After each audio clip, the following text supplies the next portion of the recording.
Hi friends, I'm so happy to see you finally. I've been able to FaceTime with a bunch of you, but isn't this kind of a fun way to have class? I wanted to tell you a little bit about our week this week. It's gonna look a little bit different than having class in the classroom. We're gonna do our calendar together, and we are going to do make sure we go through the whole thing with the number of the week.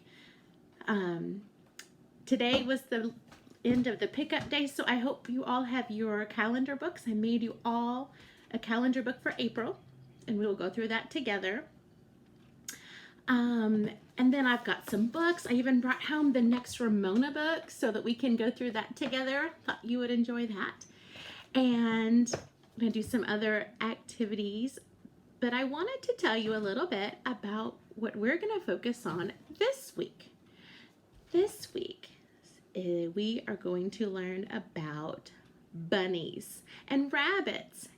Why do you think that I would pick rabbits to be something that we would learn about right now? You're probably thinking Easter. Easter is coming up in about a week and a half. And a lot of times we think about bunnies at Easter time with the Easter bunny, or even like little chicks and things. But a lot of it is because it's spring. And in the spring times where we see those little animals outside a lot, you might see them outside, some little bunnies. And so I thought that it would be a good time of year for us to learn a bit about it.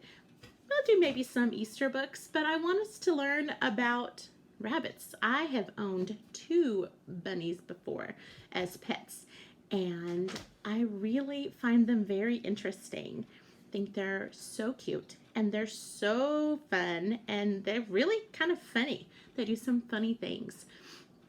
And so over the next week, and probably even some with next week too, with Easter coming up, we will learn about rabbits, and we're going to talk about some of those words as we're going through, like we did when we learned about penguins.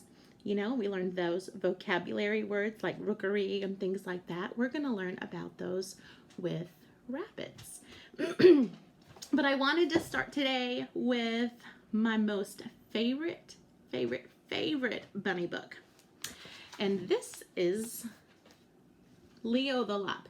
Now, by videoing it this way, I know that the letters are going to be backwards, but I'm just mostly going to show you the pictures. But look how cute this little rabbit is. Isn't he adorable? I think he is precious. So this book, Leo the Lop, it's written by Stephen Cosgrove, and it's illustrated by Robin James. Let's see. Some of his books, he's got a picture of him on the back. So as we go through some of the other books that are Leo the Lop books, I'll show you the picture. I had these books whenever I was a little girl. I had several of these. And so I'm excited to share them with you. So we'll go ahead and start with this book, Leo the Lop. And here he is right here. That's Leo. He's so cute.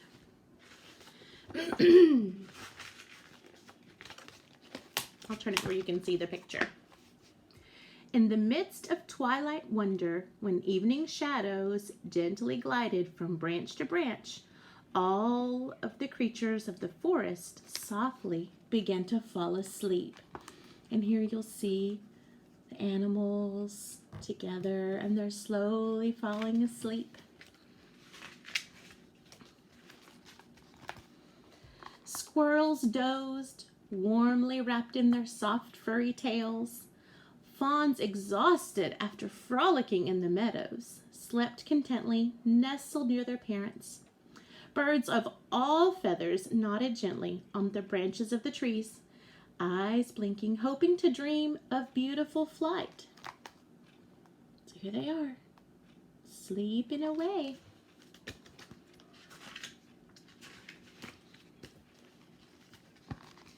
In a burrow beneath a twisted pine, fluffy bunnies of all sorts snored and sniffed quietly in their slumber. And that's one of the words that we're going to learn as we learn about bunnies and rabbits, is a burrow. A burrow it's like a hole in the ground. Bunnies dig a hole in the ground and they live there together. So this is actually under the ground. You can see the roots from the tree right here.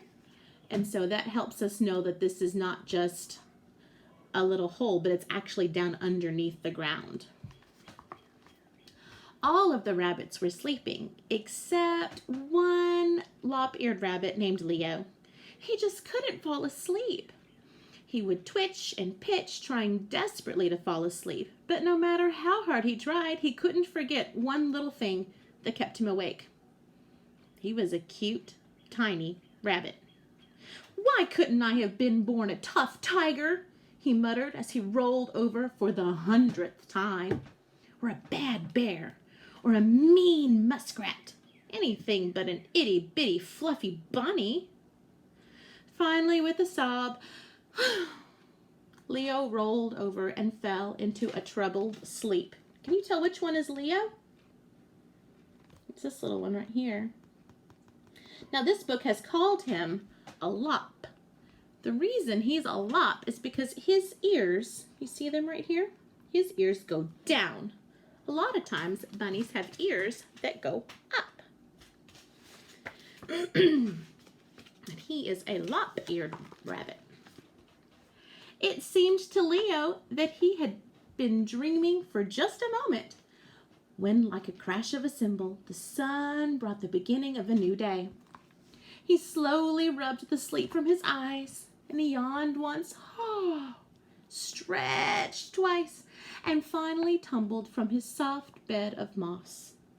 "Oh, what am I going to do?" he mumbled as he looked into the mirror. "I don't want to be cute anymore. I want to be rough and rugged and brave." And with that, he squinted his eyes and scrunched his nose and looked as tough as he could. Satisfied that he didn't look quite as cute, he brushed his teeth and hurried off to creature school.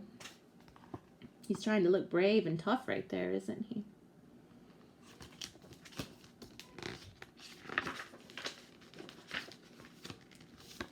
Leo ran just as fast as his little legs would carry him through the twisted trail until he reached the clearing in the wood that served as a classroom.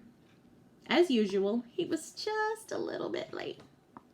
As he hurried to sit down, the squirrels giggled, the little birds twittered, and the creature smiled because Leo was still trying to look rough, tough, and mean. So he's still doing this as he sits down to class.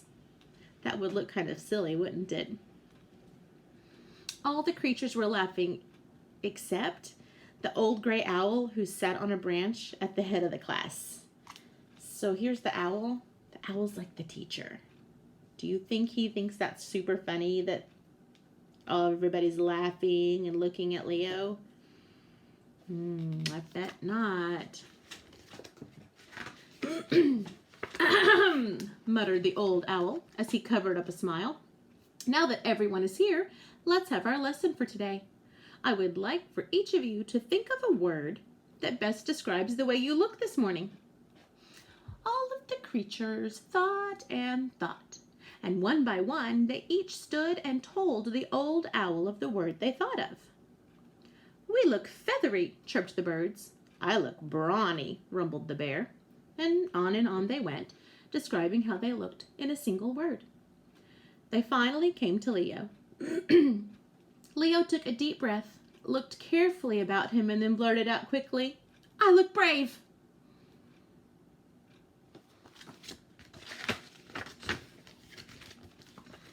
There was a moment of silence, and then the forest rang with laughter. Even the owl couldn't hide his smile. "I don't see anything funny about me being brave," cried a very hurt and very angry Leo. "Well, Leo," the old owl chuckled, "perhaps fluffy or cute would have been a better word to describe how you look." Leo wiped a tear as he shouted, "I don't want to be fluffy or little anymore. I want to be tough and rugged." Once again, all of the creatures broke into fits of laughter. He stood for just a moment, tears coming down his eyes, and then he rushed into the forest. He's got his feelings hurt, doesn't he? It's really sad.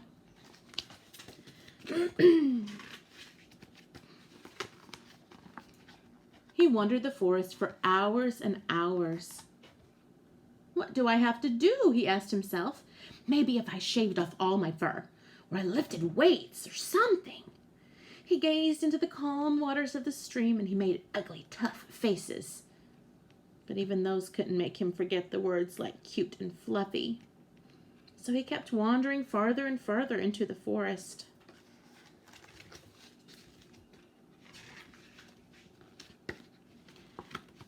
As the other creatures frisked about in the forest glade, doing their daily chores, a wisp of smoke snaked around the trees and climbed toward the sky.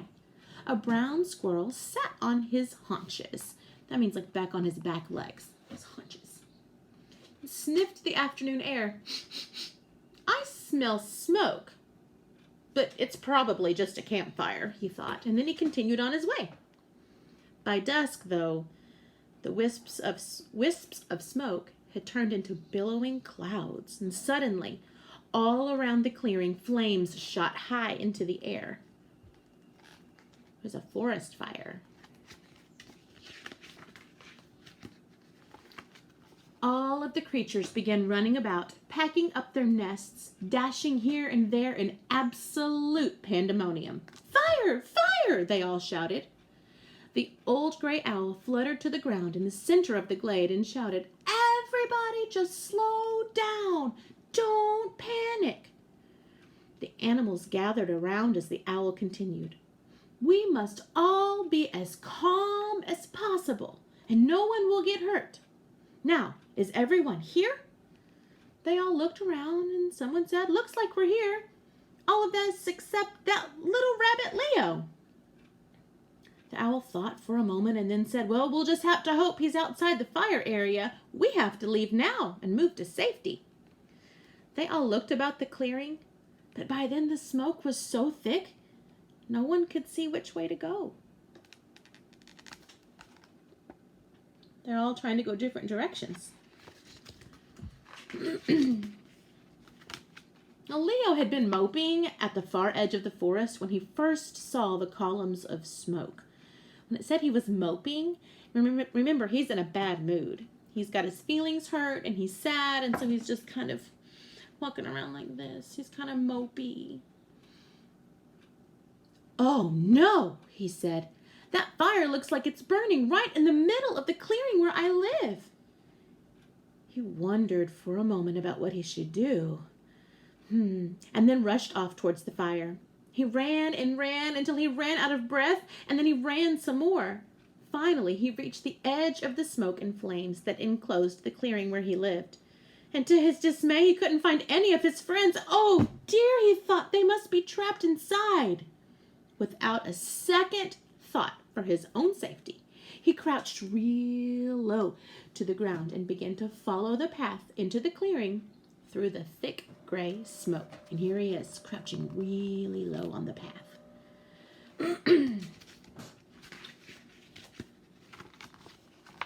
Leo finally reached the center of the clearing where all of the creatures were searching for a way out of the inferno.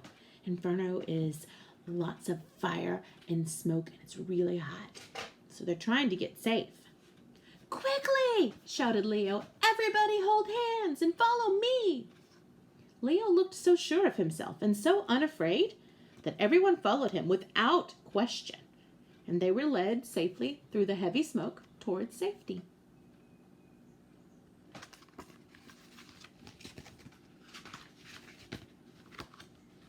Finally, they reached the safety of a hill on the far side of the forest, away from the fire.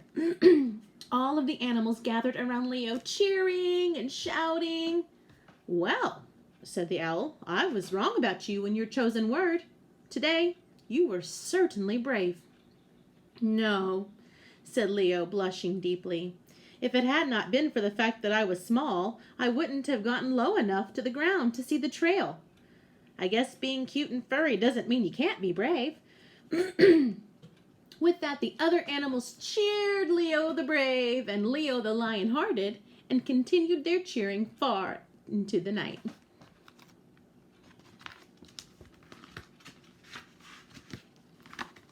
So if you're cute and furry, or even if you're not, remember Leo the lion-hearted and the lesson that he got. That's the end. So he learned that you can be furry and cute and little and still be brave, right? I love this book, especially right now when everything is so different. It's so different being home all the time. My kids want to go outside and go places, and I'm having to tell them that that's not really something that we can do right now. And I bet you're hearing the same things. Just gotta be safe, right? Keep all of our germs to ourselves and make sure that we're washing our hands. And they're kind of missing their friends at school too. And I bet you're missing your friends. So I'm hoping that maybe we can try to set up some kind of a way that we can all get on the computer and see each other and talk a little bit. That might be fun sometime. But I hope that you enjoyed the story. We're going to have such a great time learning about rabbits as we get ready for Easter coming up here in a week and a half and enjoying our spring. I hope that you get to be outside and play. It's so beautiful outside. So I love you. I miss you, and I can't wait to see you again. Check in. I'm going to try to post videos several times a week.